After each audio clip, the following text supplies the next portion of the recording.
আমন্ত্রিতরা আমরা সেদিন কর্মীই থাকবো, আমরা তো কর্মীই আছি। আমন্ত্রিতদের যাতে কোথাও কোনো অসুবিধে না হয় সেটা আমাদের প্রধান লক্ষ্য। মূল মঞ্চ তো যারা আমন্ত্রিত তারা থাকবেন, জনপ্রতিনিধিরা থাকবেন, সংস্কৃত মঞ্চ তৈরি হবে তারা থাকবেন।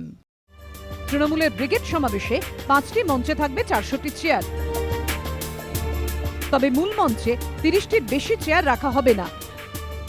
দর্শকদের জন্য ব্রিগেড জুড়ে থাকবে 20টি এলইডি স্ক্রিন এবং 200টি সাউন্ড সিস্টেম। ব্রিগেড সমাবেশে আঁটোসাঁটো নিরাপত্তার ব্যবস্থা করা হচ্ছে। থাকবে 8টি ওয়াচ টাওয়ার। নিরাপত্তার দায়িত্ব পুরোপুরি সামলাবে কলকাতা পুলিশ।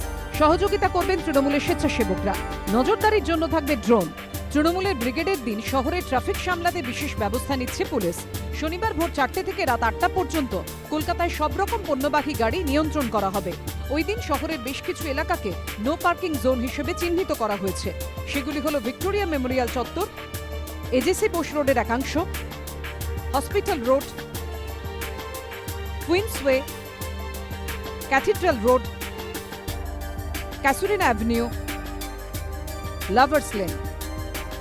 যেসব রাস্তা দিয়ে মিছিল যাবে সেই সব রাস্তায় ভোর 4টে থেকে রাত 8টা পর্যন্ত সব ধরনের গাড়ি চলাচল বা পার্কিং অস্থায়ীভাবে নিষিদ্ধ বা নিয়ন্ত্রণ করা হবে।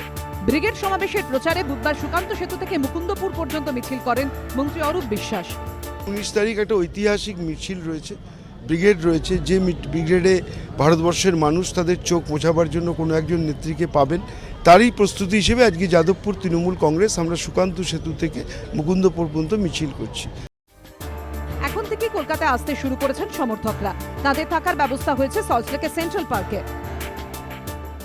23টা জেলা থেকে রেকর্ড সংখ্যায় কর্মী সমর্থকেরা তারা পৌঁছবেন এমনটা দাবি আর শীর্ষ নেতৃত্বের, যে কারণে কলকাতা শহরে তাদের থাকার জন্য ইতিমধ্যেই ব্যবস্থা শুরু হয়ে গেছে। আর বুধবার এরকমই একটি ক্যাম্পে যেখানে তাদেরকে রাখা হবে, অর্থাৎ বিধাননগরের সেন্ট্রাল পার্ক, যেখানে হাজারের সংখ্যায় তৃণমূল কর্মী সমর্থকরা থাকবেন বলে আয়োজন করা হয়েছে, তার ছবিটা আমরা সরজমিনে একটু খতিয়ে দেখব। যেরকম জানা যাচ্ছে যে এখানে হাজারের সংখ্যায় যাতে কর্মীরা থাকবেন তাদের জন্য আলাদা আলাদা একাধিক টেন্টের ব্যবস্থা করা হয়েছে। সেই সঙ্গে থাকছে খাওয়া দাওয়ার ব্যবস্থা এবং সেই সঙ্গে কিন্তু স্নানের আলাদা ব্যবস্থা করা হয়েছে। যেমন ইতিমধ্যেই রান্নার আয়োজন শুরু হয়ে গিয়েছে, যারা ইতিমধ্যে এসে পৌঁছতে শুরু করেছে, নিরাপত্তার দায়িত্বে যারা রয়েছেন তাদের খাওয়া দাওয়ার প্রস্তুতি ইতিমধ্যে শুরু হয়ে গিয়েছে। বিজেপির অবশ্য দাবি তারা এই সমাবেশ নিয়ে বিন্দুমাত্র ভাবছেন না। 5 লাখ লোক হলে ব্রিগেড উপচে যায়, তার যে ক্যাপাসিটি আছে। পশ্চিমবাংলায় 5 লাখ লোক যে কোনো জেলায় করা যায়। পশ্চিমবাংলায় যা জনসংখ্যা, দিল্লির লোকেরা বলে ওখানে লোক হয়, ভোট হয় না।